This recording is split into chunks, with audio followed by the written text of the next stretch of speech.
काटला बन के पवन सिंह आइल हनुमान बाटे। हकर काटला बन के पवन सिंह आइल हनुमान बाटे। बटन दबाई दीह कैची निशान बाटे।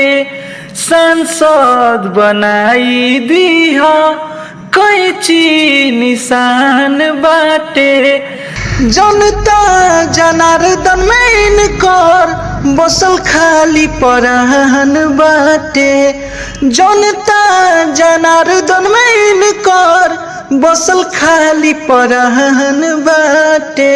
बटन दबाई दीह कैची निशान बाटे। सांसद बनाई दीह कैची निशान बाटे। विकास वाला बत्ती जरई है हो इहो हरी हरी।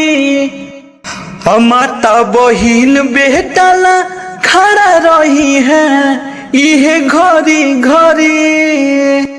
रउआ नेता न बेटा अनोखा मिले नहीं कबो शिकायत के मौका मिले।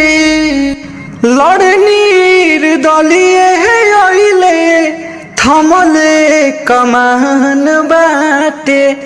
लड़नी दलिए अइले थमले कमान बाटे।